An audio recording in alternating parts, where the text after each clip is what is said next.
What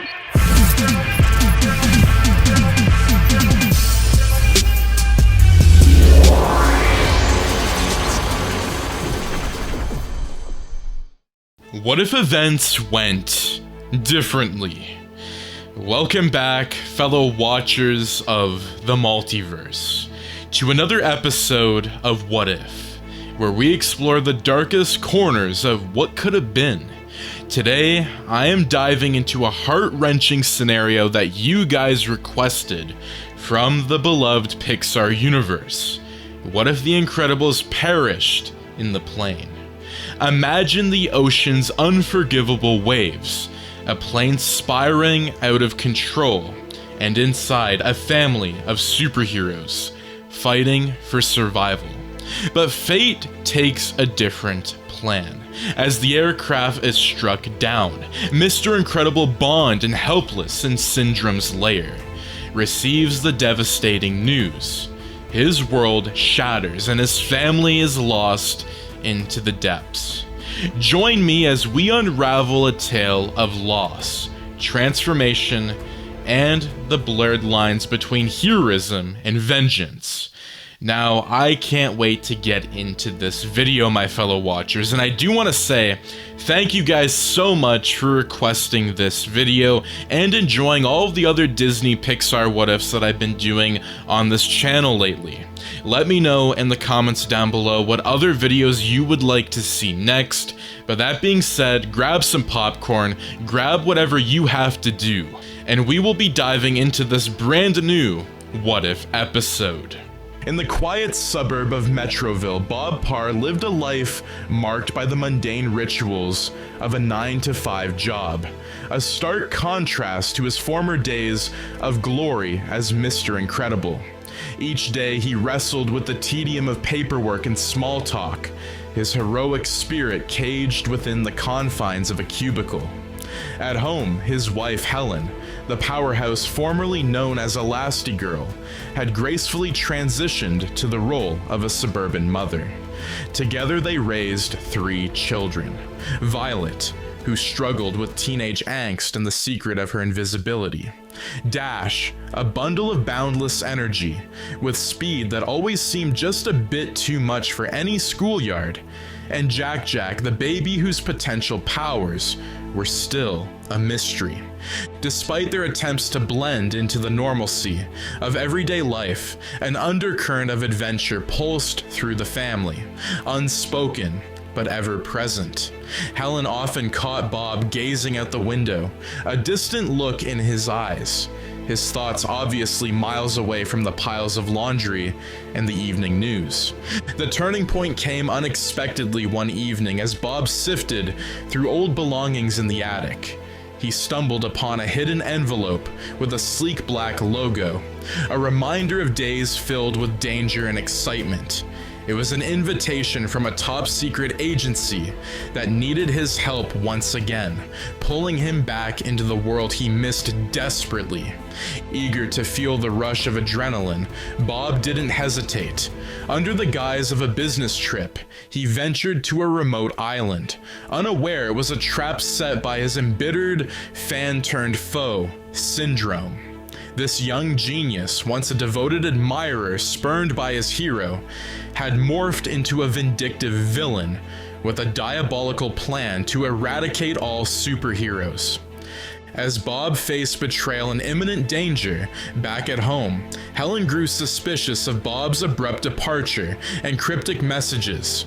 Her instincts as Elastigirl kicked in, prompting her to investigate further. Uncovering the coordinates embedded in Bob's vague messages, Helen realized the gravity of the situation. She knew it was time to shed her domestic disguise and leap back into action. Determined to save Bob, Helen gathered Violet and Dash. "We're going on a trip," she announced, her voice steady, but her hands trembling as she pulled out the old supersuits, tailor-made by Edna Mode, who had insisted on outfitting them with the latest protective technology. The night was deep and starless as they boarded a private jet. Helen took the controls, her expert hands steady as she navigated through the silence of the dark sky. Violet sat tense by the window, her fingers tracing circles on the foggy glass, while Dash fidgeted, his legs bouncing with nervous energy. The weight of their family legacy pressed upon them, a mix of fear and excitement brewing in the cramped wet space of the aircraft. As they approached the island, the jet's advanced sensors picked up the activation of ground-to-air defense systems. Helen's calm demeanor cracked with urgency.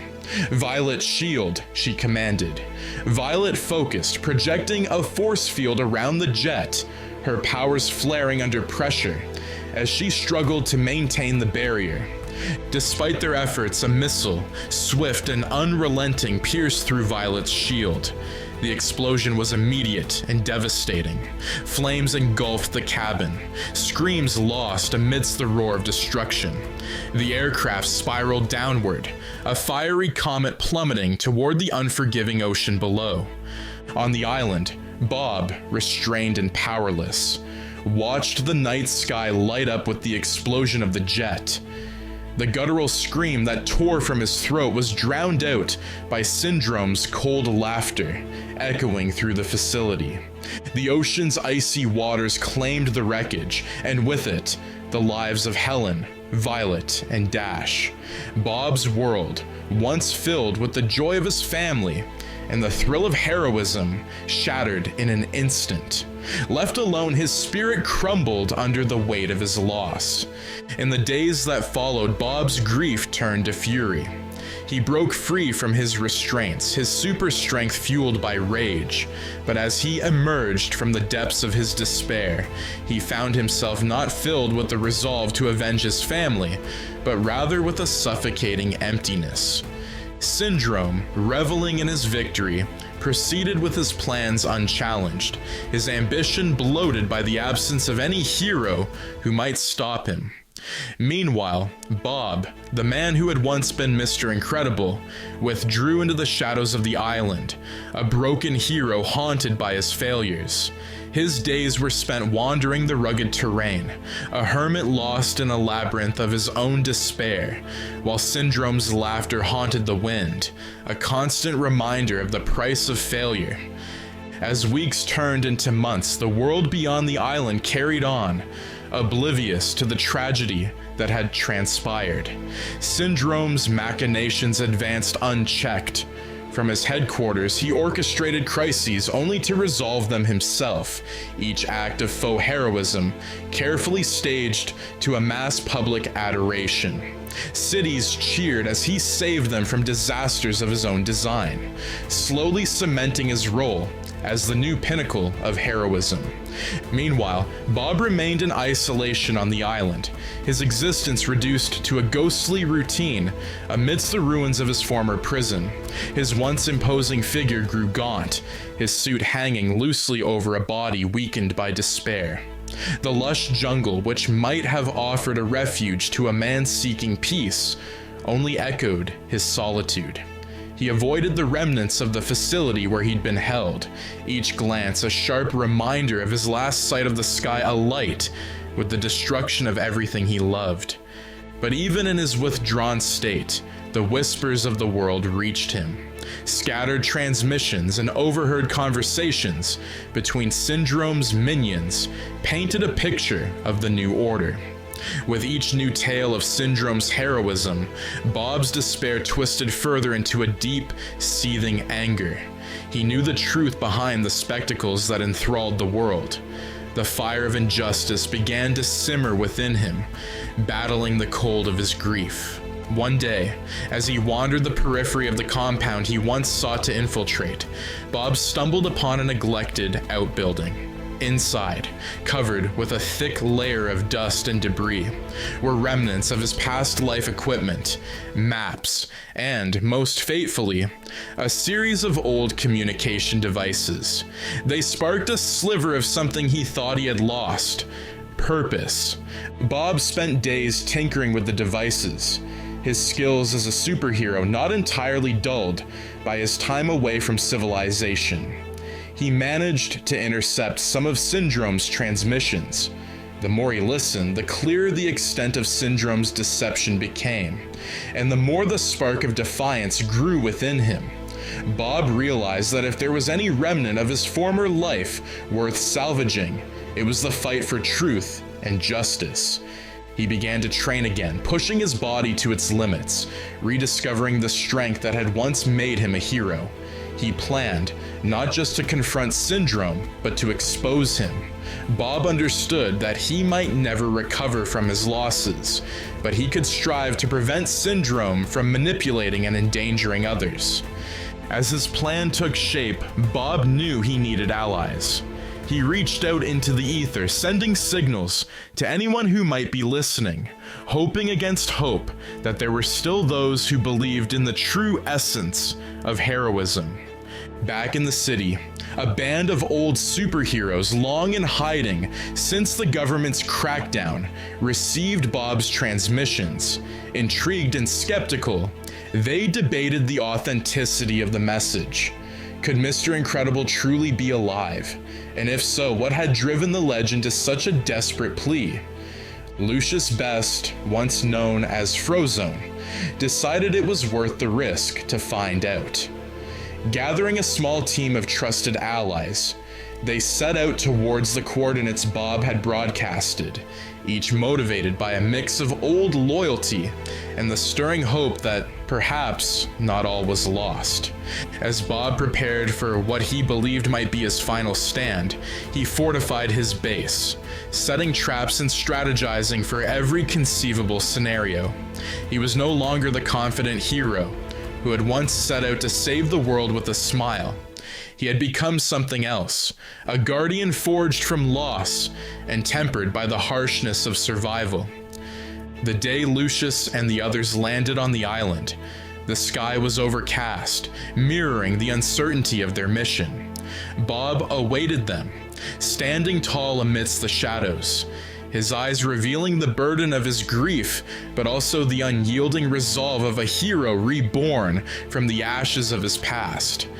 Together they planned not just a confrontation, but a revolution, one that would reveal Syndrome's deceit and restore the truth. They were few, and the battle would be perilous, but as they set out from the makeshift base, their spirits were buoyed by a newfound camaraderie and the faint flickering hope of redemption. As Bob and his team of seasoned superheroes prepared for their final confrontation with Syndrome, they delved deeper into the network of espionage and deceit that the villain had woven across the globe. But among the intercepted transmissions and stolen files, a chilling discovery pushed their mission into new, dark waters.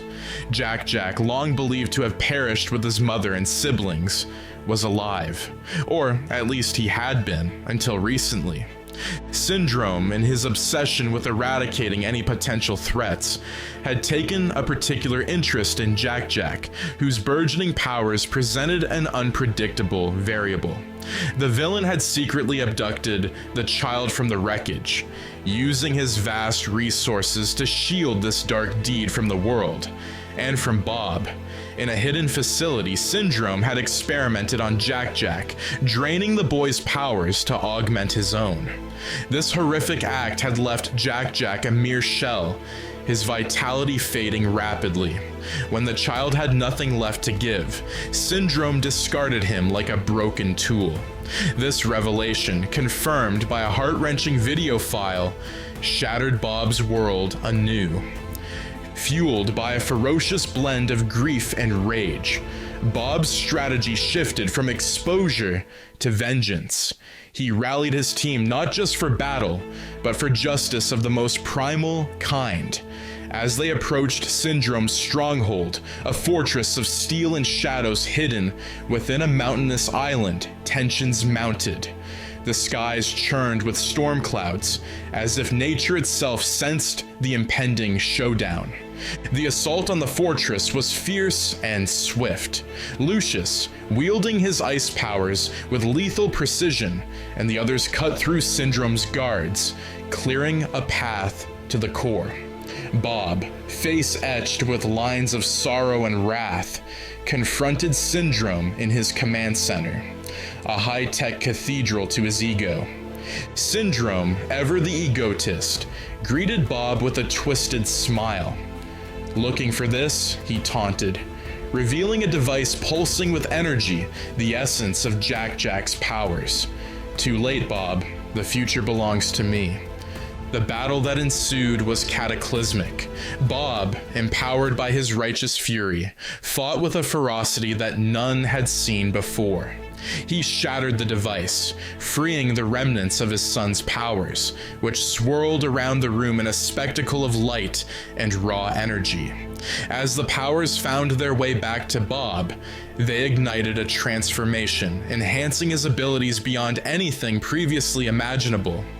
But even as he gained strength, Bob knew this battle would be his last. The energy was unstable, too potent for any human to wield indefinitely.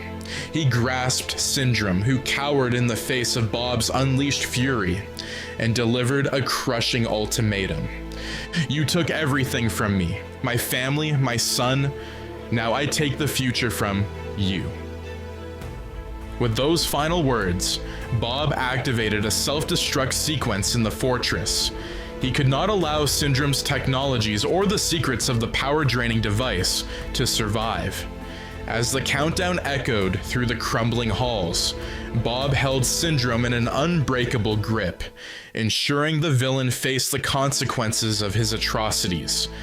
Outside, Lucius and the team watched in horror and awe as the fortress imploded, a tomb sealing both hero and villain in a fiery embrace. The explosion sent shockwaves through the island, and the skies cleared, as if in salute to the hero's sacrifice. In the aftermath, the world mourned and celebrated Mr. Incredible, a hero who had made the ultimate sacrifice to ensure no other would suffer at the hands of such evil. The story of his final battle spread a legend of heroism, tragedy, and redemption that would inspire generations. In a distant city, under the cover of dusk, a child with eyes remarkably like Bob's watched the news reports. A faint glow surrounded him, the last vestige of powers thought lost. Jack, his life saved at the last by his father's actions, was alive. Raised in secrecy by a kind family who had found him adrift, but alive, shielded from the ocean's wrath, he was a child of mystery with a destiny yet unwritten. The legacy of the Incredibles lived on, not just in memory, but in the quiet promise of a new dawn. And that is going to be it for What If the Incredibles Perished in the Plane. Now, it would have been an interesting scenario. I honestly believe that Mr. Incredible probably would have became a supervillain, or very close to that. I think that if he lost his family, he would have nothing left, and he wouldn't care if he had to get vengeance. I think it's definitely a darker path, and it's a change. And I think it would change the very essence of Mr. Incredible and his heroic heart. But let me know in the comments down below what you guys think of this video. And if you guys do enjoy these what if scenarios, I would highly recommend that you guys subscribe, like, share, and turn those notifications on so you and your friends are always up to date when a new video hits the channel. But that being said, my fellow watchers, thank you for tuning in, and I will see you in the next What If episode. Take care, and have a fantastic day. Peace out.